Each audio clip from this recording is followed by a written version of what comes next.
I remember it like yesterday when Matt came down the stairs and said so casually with a smile, I booked a one-way ticket to Santiago, Chile. I thought to myself, is this real? Can we really leave our amazing careers, friends, and family? Fast forward 10 months later, after all the hard conversations, endless checklists, and heartfelt goodbyes, we were heading to the airport with one backpack each, about to set out for a multi-year adventure around the world. Filled with excitement, we had no idea what to expect, but we knew it would be a fun ride. Join us as we share what we are learning on our journey of a lifetime. This is Passport Joy Travel Talk with Nikki and Matt Javitt.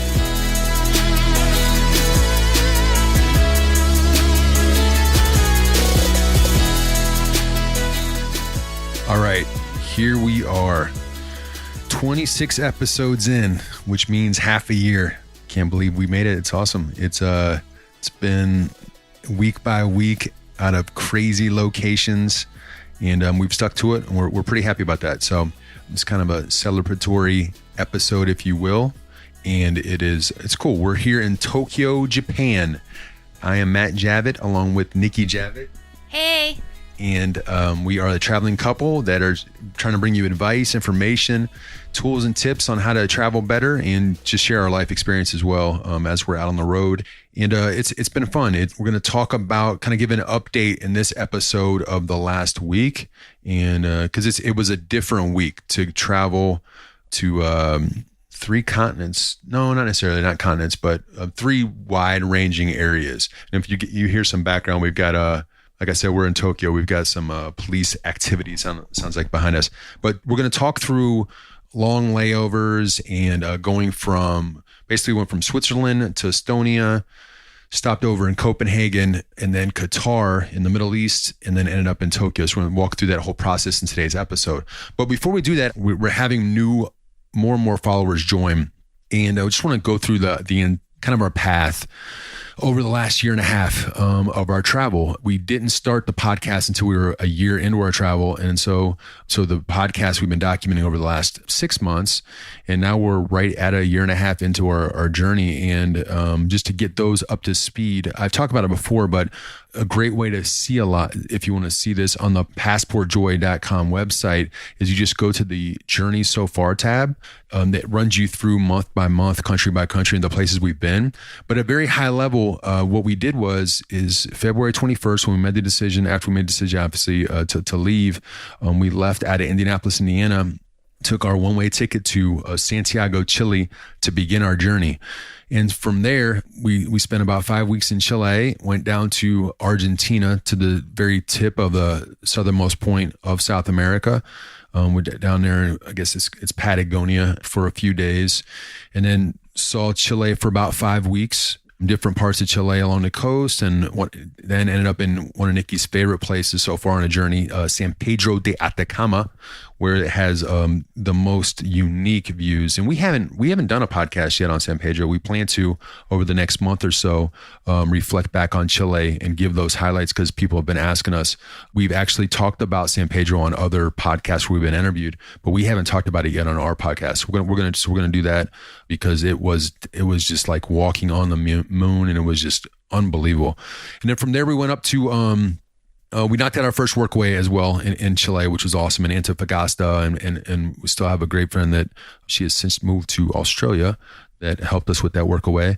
And then we went up to Peru, which was nuts, because obviously Machu Picchu, Cusco, seeing all the Inca ruins and everything that was there, such a memorable experience. And one of those things is on everybody's bucket list, to see Machu Picchu, and definitely is something that we'll always remember. And then we spent about 10 days in a town called Ayacucho, Peru, where we had an amazing Easter experience, and had a chance to hang out with the locals there that we had contacts with, and helping out with an orphanage there. And then we spent time on the coastline of Peru, about 3 weeks, went over to the Nazca. I got in a Cessna for the first time in my life, which only sat 4 people. That was bananas, and that was a lot of fun. And then we spent time in Peru, the city of Peru, before we went out to the Galapagos Islands. I'm sorry, the city of Lima in Peru, before we went out to the Galapagos Islands for about 9 days. And again, we haven't spoken about Galapagos yet on the podcast. We plan to do that as well. And then we went into Guayaquil, Ecuador. Spent a couple weeks in Guayaquil, met a famous Narcos actor, which was nuts. And then doing a workaway there as well. And then we flew out to Lisbon, Portugal, where that experience, we were supposed to stay in Lisbon for about 2.5 weeks. We ended up staying, we were supposed to stay 3 days. We ended up spending 3.5 weeks in Lisbon, Portugal. And then we caught a little bit of the coastline of Portugal going up to Fatima and another coastal city where we surfed and whatnot. Then we went up to Spain, where we met out with some friends in Madrid. That was a great experience. Then we went to Alicante, Spain for about 3 weeks, beach time, a lot of beach time there. And then we traveled up to Venice, Italy, which that's everybody's, that's an Instagram dream. And just a fun time just to walk around Venice, and it's romantic. And then we rented a car and drove around Italy for about 2.5 weeks, met up with our family in Cinque Terre, Italy, Nikki's sister and her brother-in-law and our niece and his mom. And then we had a chance to hang out with their entire family in Dermi, Albania, which was unique because you don't hear much of travelers talking about Albania, but we left there just thinking how amazing it was to have that experience, especially with family, and be able to live on that coast as well and get some beach time, but also just catch up with our family. Obviously, we miss them so much. And then a quick stop in Corfu, and then we had another month work away the island of Aegina, in a small town called Perdica, where we worked at a 10-suite hotel, anywhere from 4 to 8 hours a day. That was quite a task especially during peak season in August in Greece, but that was amazing. And then we went to Croatia for about 2.5 weeks, island hopped in Croatia, started in Dubrovnik, and we hit a bunch of islands in Croatia that we have talked about that in the podcast. And that was a blast, just checking out the islands. And Nikki and I loved water time and getting on the water and seeing the water and just hanging out those small towns of Croatia. That was neat. And then we ended in Rome, where we went to Vatican City, saw the Pope as he waved to us, and then the Sistine Chapel and everything that comes with the Vatican City on a quick brief couple of days there. Didn't get much chance to see Rome, but we did get to see Vatican City. And then we flew out to India, where we spent almost a full 2 months in India with many things mixed in. We had 2 amazing weddings, and we had a chance to see kind of the interior part of India, which a lot of tourists don't go to, with cities like Indore, Bhopal, Nagpur. And then we spent about 2.5 weeks in Kerala, the southern part that's very green and beautiful, and it's unique with the tea fields and the rubber tree fields, and it's just so amazing. And then we flew up to Jammu, Kashmir, that area, which is near the Pakistani border. So we had a chance to go out to the Wagah border and see that whole procedure, and also see the Golden Temple in Amritsar, which is a very big deal in Indian culture. And that was a great, unique experience. And then from there, we had originally intended to go to Kenya, but there was some political turmoil there, so we had to change our plans. And during that change the plan process, we went out to Vietnam, which was probably on our list for sure, but it wasn't on our list for this early in the trip.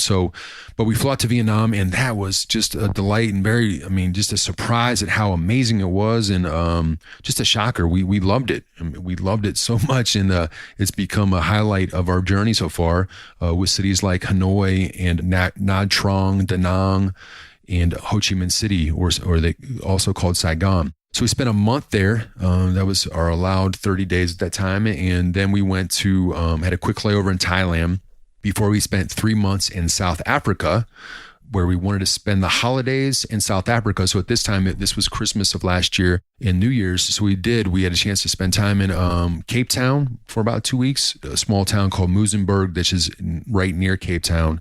It's a kind of a surf town, a lot of fun there. And then we met some friends for near New Year's. It wasn't actually New Year's night, but the night before New Year's, hung out with them and had a great time. And then from there, we transitioned to we went to a small town called Mossel Bay that is in the garden route area, gorgeous garden route area with amazing hikes. And it was very peaceful. And that was a way that we kind of just, we just focused for about a month, started the podcast, got everything in order so we can do what we're trying to do here and to get a good runway with it. And also began writing some things. And that was a great, really productive, fun month because our host, Sheila, was amazing. And it was a great time. And from there, we transitioned to a workaway in Victoria Bay, which is a surf town on the coast. It is wonderful. We had a run in with some baboons, and that was kind of wacky. And it was fun. It was just another life-changing experience, and to be able to go through that. And then we went to Durban for about 10 days, which is one of the major cities of all the world that it gets highlighted often. And had a chance to go see a cricket match and a rugby match there, and kind of just chill for a little bit because we knew that we had a lot of stuff coming up in front of us. And then from there, we transitioned to Thailand. So we went to Thailand for about 3 weeks. We had a chance to just take in Bangkok, experience that. I got a checkup at the Bumrungrad Hospital, which was unique and amazing. We spoke about that. And then we went to go to Saigon, where I hung out with my buddy that came in he was in the Philippines for a little bit and then came over to Saigon. He was in the Philippines for a wedding and came over to Saigon, Ho Chi Minh City. And we had a chance to hang out with him and his friend and just take all that in. And then we went back to Vietnam for about 10 days because we just want to make sure that, hey, we loved it so much the first time. What was it going to be like again? And sure enough, we loved it even more, spending about 10 days in Da Nang, Vietnam, and just hanging out and seeing all the different parts of that city and really getting a chance to know it and eating exotic foods and whatnot. And then we spent 10 days in Hong Kong, which was a blast because you talk about exotic food. That's where I ate snails and pigeon and duck, but it has this huge big city vibe to it, obviously. We get to go over to Macau, do a little bit of gambling there. That was just nuts. I mean, Hong Kong was only on the map only on our travel list because it was our gateway to Europe for our travel, for a flight. But thank God we got there because it was nuts. It was so much fun.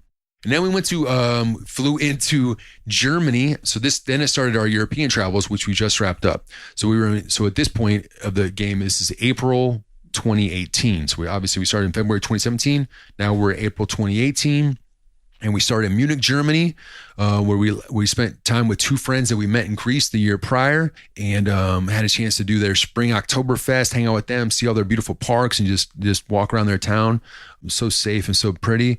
And then we went to Amsterdam for King's Day, which is celebrated on April 27th, and it's where everybody dresses up in orange and has a blast. And we had a great host there as well.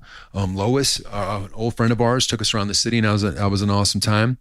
And then we went to Jena, Germany, that's where my buddy played basketball. He's a professional basketball player there that actually coached him in college.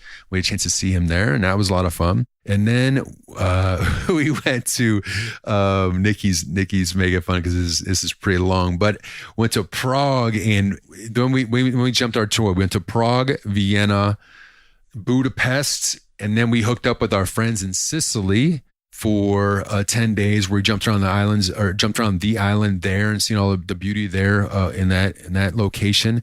And then from there, we headed north to the UK, where we stopped very briefly, basically just to sleep and get closer to the Isle of Man, where we took in the TT motor races. That's the high-speed motor races that go around the track. They go over 100 miles an hour flying around the track. That was a fun time. Then we went up to Northern Ireland, and where we met another set of friends, and we cruised around Ireland, seeing all the beautiful parts of Ireland, Cliffs of Moher, the whiskey distilleries, everything that's included there, and obviously Dublin, and that was just a blast. We went back to Lisbon, Portugal to hang out. That was an unexpected trip. We had another friends coming in from Portugal, hung out with them that was about a week long. We actually saw a few different sets of friends there in Lisbon, and God, I love that city. Definitely a highlight on my list. Just everything that comes to that city, especially in June. If you ever get a chance to go to Lisbon in June, the middle of June particularly, highly recommend that. And then we started, we got to Eastern Europe. We went to Bucharest, Romania, where Nikki and I got a little bit sick. So we had to recover from that. Went up to Warsaw and Krakow, Poland. And that was an amazing 3 weeks in Krakow. In Poland in general, and just taking all that in and the history that comes with Poland. And then we went to Switzerland for 3 weeks, where we did our first pet sit and house sit. And then that is where we are today. So from Switzerland, we went to Estonia, and we're going to get you highlighted and updated today on this podcast on everything that went there. So as you can tell, it's been an amazing, tremendous, exciting, chaotic year and a half. Everything that we'd hoped it would be, the highs and lows, but we've gained so much out of it. And it's been such an experience. And we look forward to continue to share these updates with you as we go along. It's because now, as we look ahead, we're going to be in Japan now for about 6 weeks. Then we're going to go to Thailand, meet up with some friends. And as of now, it looks like Kuala Lumpur and Singapore, and then over to some of the islands, maybe Bali. We're still not sure, but definitely go to Cambodia and Laos, and back to Vietnam for sure. And then we're hoping that we can mix in the Great Wall of China potentially, in Korea.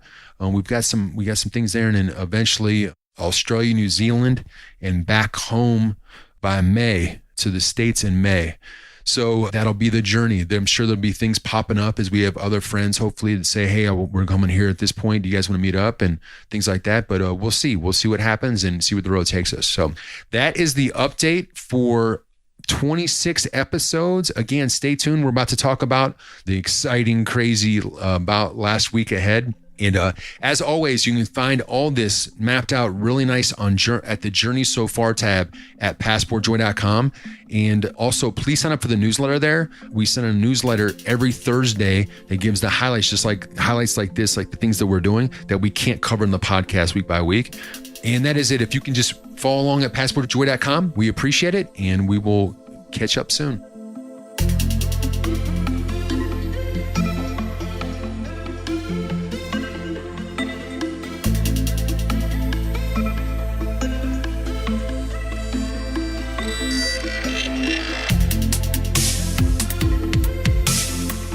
All right, we left Switzerland after our little pet sit there, and we ended up in Tallinn, Estonia. And going to Estonia was planned, absolutely. We were looking for not only a cheap way to get to Japan on our flight, which that actually worked out, but we really wanted to go to Estonia because it's got this hotbed of technology talent, and it's becoming one of the best places in Europe to run a business. Skype was started in Tallinn, Estonia, and it has all these things that I wanted to have a chance to look at, and just from an interest standpoint, just kind of sniff some things out and get a chance to meet some people. So it worked out well. I had a chance to meet a few people in town that gave me some insight on the tech environment there, and it was a lot of fun.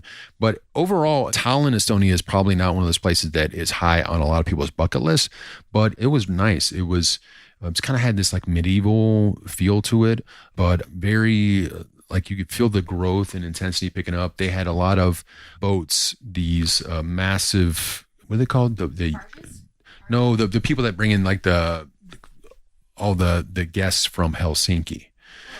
Cruise ships. They had a lot of these cruise ships coming in day by day, and you could see the people that would jump off the cruise ship and swing in town and walk through and hit all the market. But Tallinn on its own is about 450,000 people. Estonia is only about 1.3 million, I think is their number they're putting on it now. But they are, the city of Tallinn is going through growth because the folks from the countryside are moving to the city to get the jobs because the job continue to grow. And technology seems to be the hub, is the main pusher of growth there. And there's been about 10% growth year over year in Tallinn from the people from the countryside that are moving in. Again, it's not far from Helsinki. I think the number I heard was 80 kilometers. I didn't verify that, but it's really close to Helsinki, Finland, which is right across the water. And then a lot of tourism. But the tourism doesn't last long because of the longer winters, because it's in what would be considered the northeastern part of Europe, close to Russia. So there's a Russian vibe to it, although it's not overly present like we felt in other countries. But it was awesome. It was a lot of fun. And also the growth has to do in technology, because there's a lot of tax benefits to having a company in Estonia. So that was that. Do you want to give your highlights, Nick? Yeah, I thought Tallinn was a super cute little city. So it's tiny. You can walk around it in less than a day. We did a free walking tour that we signed up for. And although the walking tour was a couple hours, like the standard time, we had already pretty much walked the entire length of the walking tour for ourselves, because the downtown area is rather small, but it's really cute. It kind of reminded me of Dubrovnik. It was like a little walled off city, with the city that was contained inside of this huge, I guess, I don't know, like a brick laid wall that was almost medieval looking, from back in the day, that kind of acted like a barrier against, infiltrators to their city. And it's really cute to see how, or not cute, I shouldn't use the word cute, but neat just to see how you have this huge stone wall, and then on the other side of it is this whole living, breathing city. And it's exactly like Dubrovnik, although it wasn't on the sea like Dubrovnik is. The sea is nearby, but Tallinn itself is not like facing the sea. And then the streets are super cute. They're like big, huge cobbled streets. And the cobbled streets are really hard to walk on. It's the hardest streets I've had to walk on in Europe in general. But they had like their town square, all of the restaurants like would face the center. And so it was a really neat experience where you could just, grab some lunch or dinner, get a cocktail at night, and, sort of people watch as the people passed by. But it was one of those cities where I definitely noticed that it wasn't very busy, comparatively speaking, to other cities that we had visited in Europe. Like any city you compare it to, irregardless of what time it was at night, you could always find a seat to sit down and grab a bite to eat. You didn't really have to wait in line. And it was fairly quiet. Towards the city center, you could find, there was like one place that would play some music and you could randomly hear it coming out. But I honestly think that place was a gentleman's club. And so you could hear some sort of techno music. But everything else was super quiet. You could have a conversation with people, at your little street tableside table on the street and not have to really shout or worry about like it being too loud. And there was tons of different types of options. Like they had little Irish pubs that you could eat at and have drinks at that, served mainly bar food. But then they had really high-end steakhouses that had very good seafood and nice cuts of meat. They had vegan and vegetarian options. I mean, they just had a plethora of things to choose from. But again, it was just super cute, very quaint. It felt very cozy. We stayed at an Airbnb that was in this cute little like wooden gate that you had to walk through like right off the city town square. And inside where we were staying at our Airbnb was, just like an apartment complex, I would call it. But our apartment that we actually stayed at was a historic site. And inside of our Airbnb, like the walls were made of this medieval stone. And, they had since done some upgrades where things inside were modern. Like we had modern appliances, we had nice wooden floors, etc. But the description that the host for our Airbnb left us was like explaining that the stone that you see on the walls are from back in the day. So I thought it was pretty cool.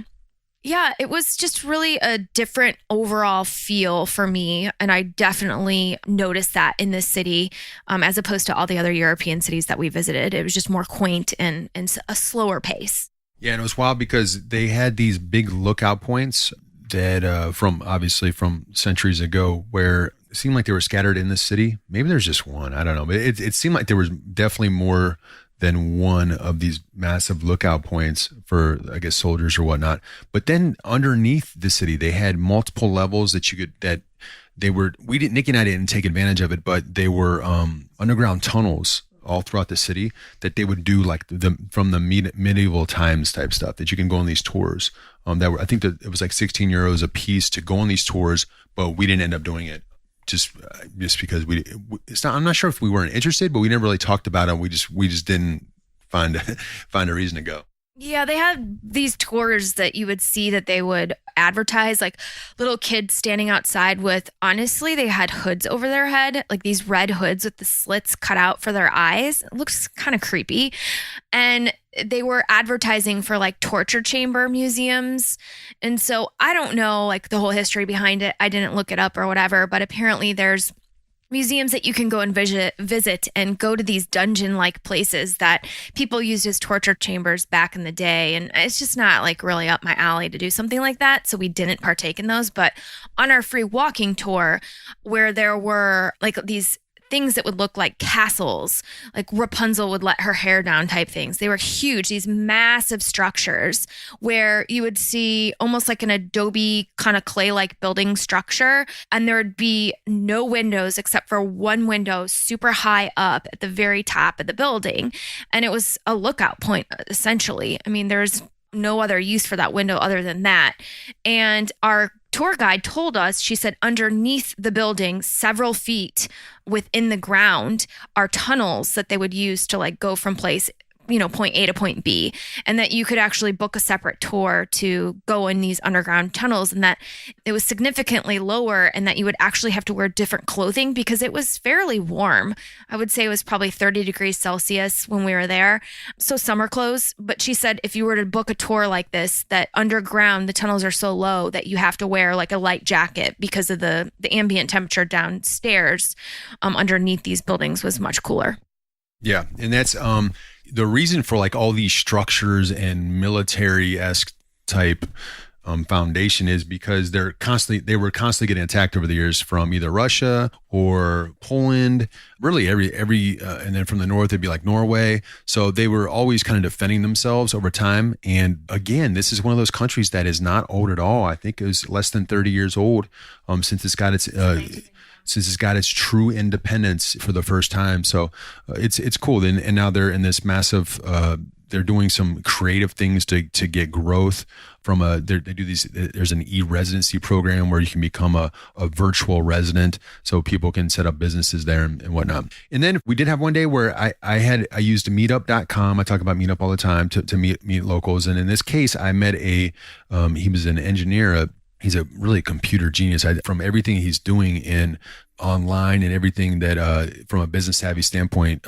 he's extremely talented. But he was from Argentina, but currently living in Mexico. And we had a chance to hang out with, I met him one day at a meetup, and then we ended up grabbing drinks with him and his girlfriend and Nikki and I, and then another traveler from Germany, all went out and hung out for the night. And that was a lot of fun just to be able to hear their story, hear where they're traveling to and their thoughts on different things, and just a chance to visit with other travelers. So that was a good night out. And that was Estonia. So then the plan is, what happened, we were traveling to Japan. So when we booked the flight a couple of months back, I made sure to have long layovers. I mean, obviously, because of our schedule being so flexible on our timing, longer layovers are good because sometimes, if depending upon the length of the layover where you're staying, you could save a night in a hotel with the longer flights. And in this case, we left on a Thursday and we were arriving in Japan on a Saturday night. But when you're traveling from Estonia to Japan, you're like going forward, I think 7 hours, whatever. But the plan is have long layovers so it wasn't rushed, but also maybe get a chance to see cities. So we flew from Tallinn to Copenhagen, Denmark, and then from there we flew to Doha, Qatar in the Middle East, and then from Doha to Tokyo. And the Copenhagen thing was more like a stress reliever just to get to because I think we've talked about it before. Nikki and I love Priority Pass. We love using the lounges around the world because it can be a game changer as far as just the comfort level, and you get a chance to have free food and free drinks, great Wi-Fi, bigger chairs. It's quiet a lot of times, and it just gives you space when you're at the airport. So I knew that Copenhagen had good lounge options. But so we booked like 4 or 5 hours in between Tallinn and Copenhagen, the flight to Qatar. But during that process, I made a decision just to jump out for a couple of hours to see Copenhagen. And I texted my buddy as we were landing because I had a friend that lives in Copenhagen, and I just said, "Hey man, is there any way you can meet up and grab us? I know it's late notice." And he was actually on vacation with his family, but he told me of a couple of spots to go, and that's what I did. I went in and got dinner, and gave us a chance to pick up some meds that we were trying to get because we weren't sure what the med situation was going to be like in Japan. So went to a pharmacy there quickly, and then just walked around town in kind of a hurried walk, but I had a chance to see some things. And he told me it was the top shawarma place in the world, in his opinion. And he's from Morocco. So I think I trust his opinion on that. And sure enough, the food was amazing, and I devoured that. So then I took the trains back to the airport. Then we flew to Doha, Qatar, which is about 7-hour flight. 7-hour flight to Doha, which was so easy. And we arrived there around 5:30 a.m. Middle Eastern time in Doha, and then hung out at another Priority Pass lounge. They have a couple really going, and the Doha airport is nuts. I mean, it's like you're at the MGM Grand in Las Vegas. It's just bright, shiny, all kinds of high-end shopping, and a lot of internationals going through that airport. But we had a chance to get into a really nice lounge, hang out there, took a nap, and when we woke up, we realized that Nikki did not have her computer, and for some reason it just went undetected the last 24 hours. So we kind of thought back, like, where in the hell do we lose this computer? And we remembered in Tallinn, Estonia, they had the most unique security system when you were going through security, where they separated the bins the bins. Like, if something was detected, it would go one way, and if something wasn't detected, it would go another way. But one of Nikki's bags had a ping and alert or whatever. So she had to go through that whole process of like emptying out her bag, showing everything. They had to re-put it through. And then somewhere through that process, we did not track the computer. And we just looking back on it, the computer must have been in a bin that we just by itself, and we just forgot to go back and get the computer. So luckily we remembered all this as we sat there and like, where could this, because this was our third city now in the last 24 hours. And we're like, where could this thing go? And sure enough, we got on the phone, we called Tallinn security, and they identified it. They were like, yeah, it's right here. And we started that process of, okay, now what? How do we ship this thing to us? So make a long story short, we figured that out. I used my local Airbnb host. The kid's amazing. He helped me out as well. And it is being shipped to Tokyo, which hopefully we can pick up the next day or two. It looks like it's on the way. So there was that. So can you imagine that you're in a lounge handling all that? That took about a good 4 or 5 hours for that process and working through all that. But again, Priority Pass in Doha was amazing. And at that point, I already had a scheduled day tour where we were going out that night. So I knew we were going to have 22 hours in Doha. I knew that Qatar is an amazing city that's hosting the 2022 World Cup, and there's all this prep. And so I scheduled a 4-hour tour as we landed, because I looked at as a U.S. resident, the chance to go through customs and use our no visa. You get a 90-day visa in Qatar as a U.S. resident. So I knew all these things coming in. So I was like, let's just do a tour. Let's go see the city. So Nikki was down, and we made it happen. And it was awesome. We had this great company. They're top on the list in TripAdvisor. And we worked through everything through WhatsApp. They contacted us, picked us up. By the way, if you're going to do that, give yourself plenty of time to go through the customs line to get out, because it was at least 30 to 45-minute process to get through that. So we get into the truck with our buddy. I had plans to get my beard was really long, and I love like authentic, different cultural experiences like that. So I had planned to get us to go to I say us, but me, really, Nikki was there obviously as well. But I wanted to get a beard shave and a beard trim in Doha, in Qatar, in the Middle East. I wanted to go through that process. And so our guy found us a really good, excellent Turkish barber who had an unbelievable process. One of the things he put a flame to my ear to get the small hairs off my ear. I'd never experienced that in my life, and that was wacky to have the flame that close to my face. But it worked, and it was like in this neighborhood that was full of internationals with people from India and Pakistan and Turkey, and it was just like this big conglomerate of travelers, because Qatar is a country of about was it 2.3 million? I think it's like 2.3 million people, but only 400,000 are actual residents of Qatar. So, but the other ones are there for work mostly, because it's an extremely wealthy country, obviously with the oil. So there's a lot of people there that are working for the government officials and the people that work it. So I get my beard shaved, we go do the tour, and we're hanging out, and we get a chance to go to the night markets and see some animals and whatnot. Yeah, so we had a night tour. We were originally scheduled to have a day tour, but in Qatar, it can get so excruciatingly hot that our tour guide gave us the option like to continue to do a day tour and stick with what we had planned, or to change it to a night tour and wait until the temperature cooled off a little bit. And so during the day, that day, it was like 44, 45 degrees Celsius.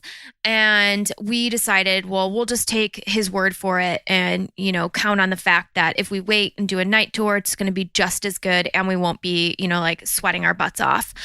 And so when we met him, it was pitch black outside, but Qatar is awesome in the fact that all their buildings and a lot of their structures, like their bridges and fountains and things like that, are lit up with all these colorful lights. So it looks really, really magical when you're outside. And that would be something that, we wouldn't be able to see during the day. But he informed us that, this wasn't even the hottest of the months, and that it can actually get from anywhere from like 55 to 60 degrees Celsius, which is crazy because I had to look that up. Like, how hot is that really? Having lived in Las Vegas and I lived in Arizona as well, like the Southwest gets super hot and you think, okay, well, I can handle 120 degree weather. So 60 degrees Celsius, would be 135 degrees outside in Fahrenheit. And that's crazy. Like, I can't even imagine being able to walk around or breathe. And he told us that when it is that hot outside, people actually do not go outside and work. They're restricted to do so. Like, you'll get in trouble and fined if, you have workers outside working. And during the day, people stay inside their home, and at night they'll come out, and the majority of people do their stuff at night. But what I found hilarious is that although it was still really, really hot, I don't know what the temperature was when we were out. It was less than 44, what it was during the day. You have an option when you go to a restaurant to eat outdoors or in. And indoors, it's air conditioned, it's completely comfortable, but there were still people that were sitting outside. Like, I was sweating just walking around, going from like point A to point B. Like, my clothes were literally sticking on my body. And you would see just people sitting outside of these restaurants, like eating their food or smoking hookah or doing whatever they were outside in this weather. And I just could not imagine. I mean, I know that your body gets used to a certain temperature, but I mean, hot is hot. Like, there's just no way for me that would ever be comfortable. But we went on this night tour, and it was really cool because he was able to show us, they had this, like, I don't know if it would be considered like a farm, but it was like this little area where they had camels and they were like chewing on grass and straws or whatever. And we tried to take pictures, but again, it was nighttime. So I don't care how good your phone is. Like, I could not get it to show up, but the memory is in my head. So something I've never seen before. I've never seen a live camel. I've never even seen one at the zoo. But then we saw, after that, he took us to the most amazing horse stables. And these horse stables are beautiful. And because of the weather and because it's so hot, the stables are actually air conditioned, which is awesome. So these horses, and some of them can stick their heads outside if you actually open the little, like, it's like kind of in the old Western style movies where you see like the swinging wooden door that can open like a half door, they have that. So you can actually open the stable up and see the horse. But inside of the stable itself, it's air conditioned. So you kind of want to keep it closed for the horse just to keep that cold air in there. But we saw the most beautiful horses. I don't know, there's probably about 20, 25 horses that we saw, and they're all from different countries. And our guide was cool, and he was like, this horse is from Syria, this horse is from Pakistan, this horse is from here. And a lot of them were champion racing horses, that had been since retired. And some of them are really nice, and if they warmed up to you and you talked to them, you could actually pet them. And it was just a really neat experience. And then walking along the water and the coastline, you could see like all the really beautiful lights of the buildings and stuff, and just the architecture and the buildings itself, all the different archways and the windows and stuff. It just looks so different. But there's this one thing that they have there that's super unique.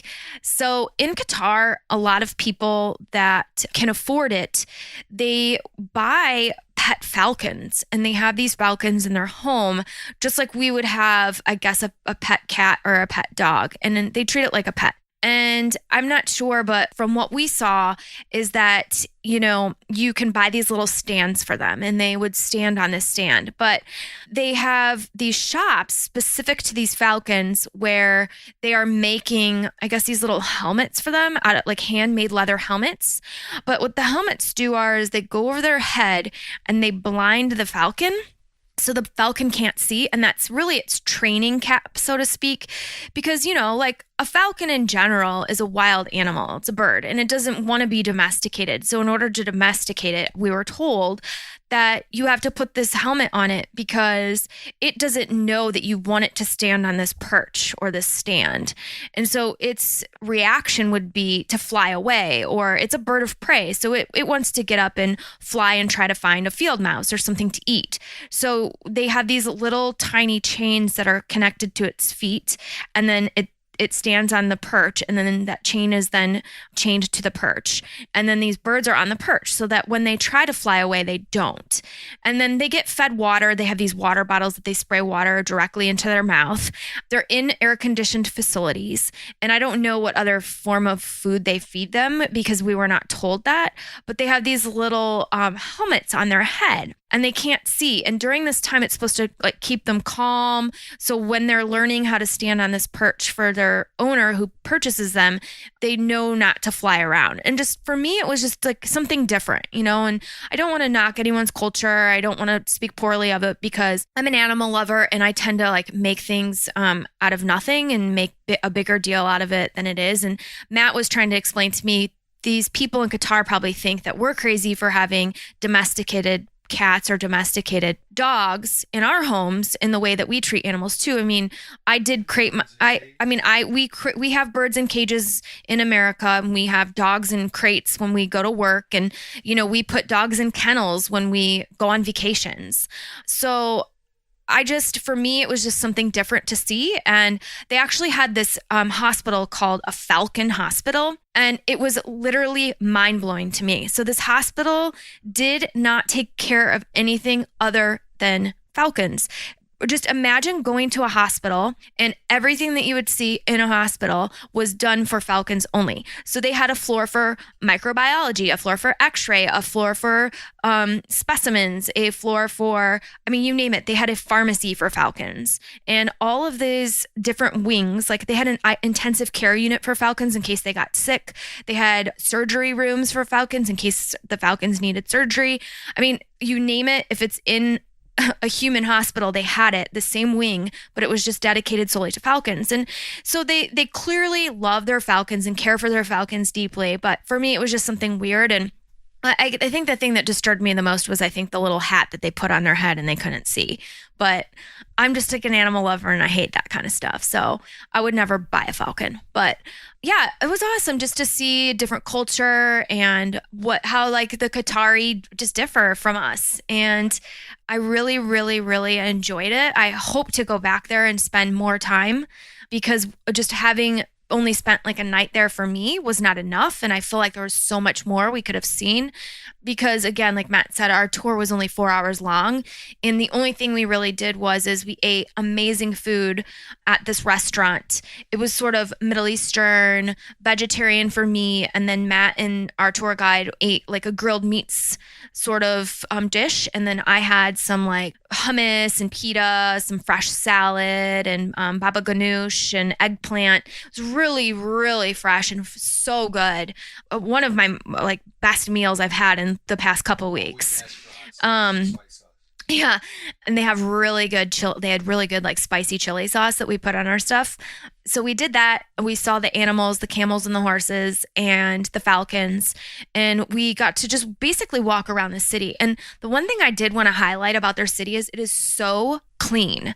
And they had people outside sweeping the floors, like outside common areas, like a sidewalk, what would be an equivalent to a sidewalk for us, like with soap and water and sweeping it. And, it dries up immediately because it's so hot outside, and it's just impeccable. There's not a wrapper to be be found or any sort of waste to be found. And they have these underground walkways, since it is so hot, that you can take an elevator from the main ground surface area and you can go underground, and they're marble lined walls and it's air conditioned. Their carports are even underground and they're air conditioned for their carports.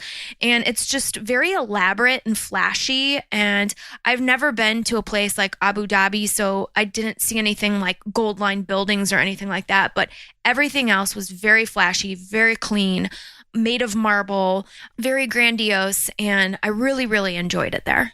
Yeah. And our host, I mean, it was 4 hours is 4 hours, right? And our host even said, like, man, you guys only get a chance to see about 5% of the city.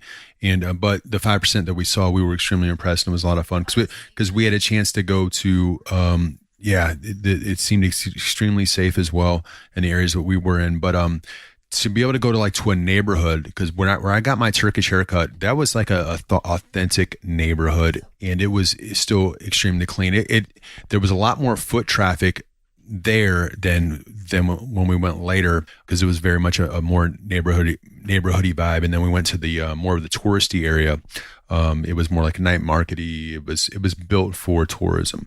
But the other cool thing that really stuck with me is both of our tour guides, we had two different tour guides, both were Syrian, and they had such pride in Qatar, in the country that it is. And the rules are such that even they, as Syrian residents, Syrians there having children in Qatar, their children can't even become Qatar, just for Qatari, for whatever reasons that are put into place. But they still had tremendous pride for the country, and they just loved the country. You could tell the way that they described it, that it was real, and they just loved the country so much, and they were so happy to brag about it and show us.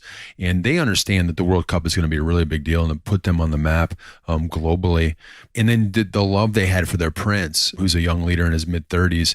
I guess the giving aspect that this prince is to the residents there. But it was nice. It just felt good. It was one of those things that after we got done, because we knew that it would be a lot to take 4 hours out and do all that. But we left thinking like, heck yeah, I'm so glad we did this.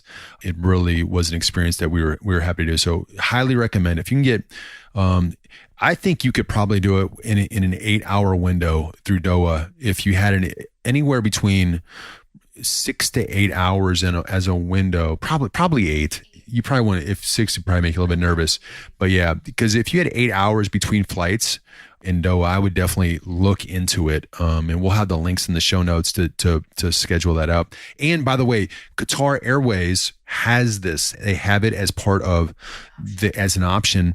Obviously going to pay for it and stuff, but they have their own scheduled. I went outside of that. I found these guys online. Their reviews were amazing, so I wanted to go with them. And because I wanted to do kind of a unique tour in a way and get outside of the typical stuff, that's why we did it the way we did. But Qatar Airways has this exact thing, and they have many options. You can even go out into the desert for some of their options. So definitely consider it if you're going to be making your way out there. And then we went back to the airline. We actually got through customs really fast. So coming back in, because our flight was a 2 a.m. flight, and we got back at about 11:15. Got through that very quickly, and we had a chance to take a shower in the lounge. Just to reiterate why we love the lounges so much, to be able to take a shower before a 12-hour flight after being in a city that's over 100 degrees was extremely important to us. But we had that luxury to do that because of the priority pass, because of the lounge access. So that is something that is really important. What we also failed to mention too, another perk of our lounge is that they allowed us they had lockers in the lounge area, and they allowed us to put our bags. And of course, like, we don't have huge suitcases, and the lockers are fairly small, but they didn't care how many lockers we had. I had a full locker to myself, as did Matt, but we put all of our stuff inside of the locker. And the only reason we did that was so that when we came back to the airport, we didn't have to go back through security and have to do that all over again. Our stuff had already gone through security once, and it would just be quicker, because our tour guide did offer for us to take our bags with us, and he would have had it in a secure car. So it wouldn't have been an issue. So if you do have large bags and you want to go out on a day tour or do something like that, you can take your bags with you and bring bring them back, through security and airport security and do that. But for us, it was just the convenience of having that lounge pass and being able to put our stuff in a secure, safe locker where there was an attendant that watched the lockers 24/7. You were the person that only had the code to the locker and then the key to get you back in. And for us, we just didn't have to worry about having our stuff in a car, lugging it around, or getting it back through security. So that was another thing I wanted to highlight, was a good perk for that lounge pass. And then we boarded the flight. We got an emergency row again. I can't say enough. Be nice to people at the airport. That was the second time. That's the second flight that we got emergency row access with just Nikki and I in 2 of the 3 seats, and had a ton of room. And that was just because we were nice to the people checking us in and said, "Hey, I'm a tall guy. Can you get us a better seat?" And they, sure enough, both times they hooked us up. So be nice to those people. And then had the long flight to Japan, and landed in Japan, grabbed our bags, worked our way through the crazy train system that's here. That is freaking amazing, but can be extremely intimidating because obviously it's in Japanese, but a lot of people speak English, and we've worked our way through it. And then we were picked up by our host that we did our first couch sit, which was couch surf, not couch sit, couch surf. We're not watching your couch. But we did our first couch surf, which for a lot of travelers out there, they do this all the time. This was our first one. In a year and a half, this was our first one that we did.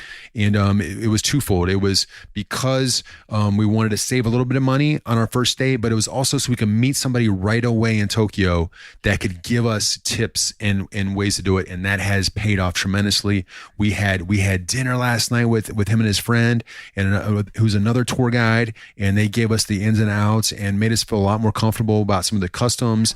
And using the train system, we went in and out of multiple places within Tokyo, and the train system can be intimidating, but it's also once you get used to it, now that we're 3 or 4 days into it, there's a system and there's a tempo, and it just gets easier and easier. So now obviously we're going to be here for 6 weeks, so we better get used to it. And we're doing just that. And it's just surreal to be in Japan. It's a place that we've talked about since we started these adventures, and now to be here and kind of our last Asian leg before we make our way home is pretty wacky. So that's it. Stay tuned, and we look forward to sharing more of these adventures with you.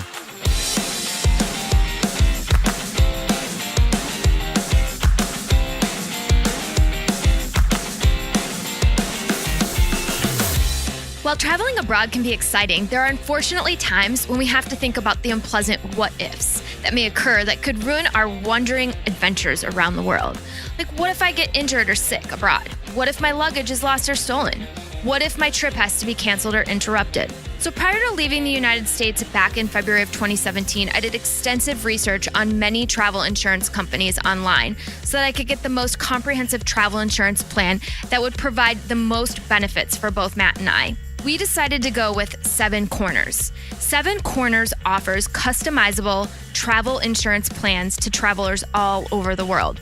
The 2 main products being travel medical plans and trip protection plans. Travel medical plans protect travelers when they get sick or injured abroad by providing medical coverage such as medical evacuations, 24-hour assistance, and medical maximums up to $5 million.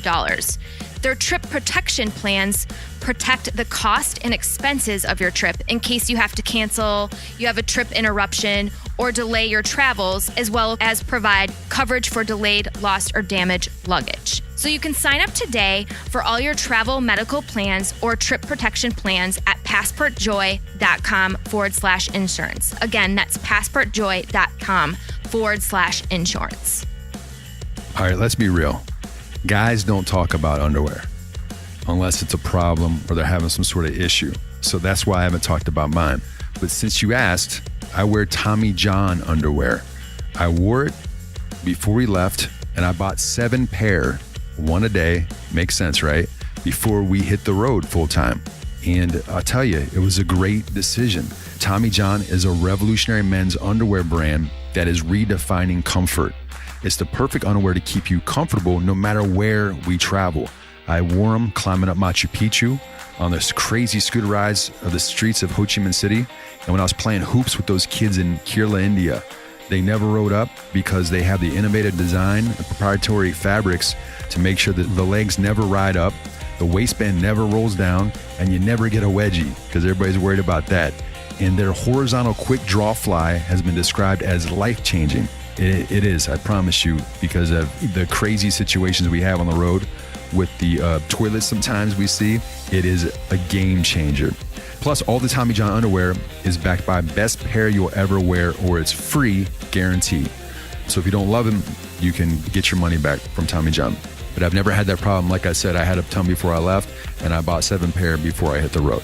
So go to passportjoy.com/Tommy.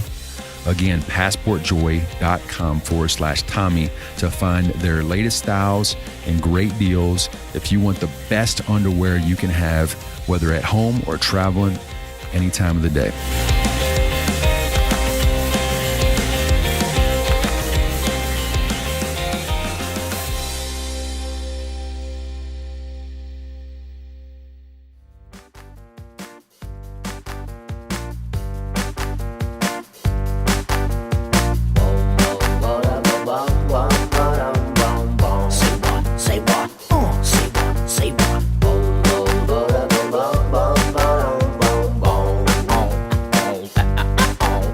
All right, that is it for this episode. Thank you so much again for listening. As you can tell, it's crazy. A year and a half in, it's been a wild ride, but we're excited to continue to share it with you as we go along. The one way you can support us is by subscribing to the podcast if you haven't already. Whatever app you use, just click subscribe so it automatically downloads, and that helps us a bunch. Another way is by leaving great reviews like this one from Todd. I love the way you two share your tips that everyone can use, whether traveling the world or staying in the States, and manage to mix in entertaining stories as well. Keep up the great work. Can't wait for the next episode. Thank you so much, Todd, for that, leaving that. We really appreciate the kind words and you taking the time to write that. As always, I list out all the important links that we talked about today in the show notes, like the travel company that we used in Qatar and things like that. So go to the podcast tab at passportjoy.com, and under the episode listing, you can find this episode and other episodes that list out other notes like this for easy to use access. And if you want to get the weekly newsletter that comes out every Thursday, just go also to passportjoy.com, sign up for the newsletter, and send out tips and other things that we're experiencing week by week to keep you in a loop, the things that we don't have time to discuss on here. And as always, check out the blog post, the travel tips and tools, and all of our social media links at the website. All right, we'll be back next week for a new episode. Until then, safe travels wherever you might be going next.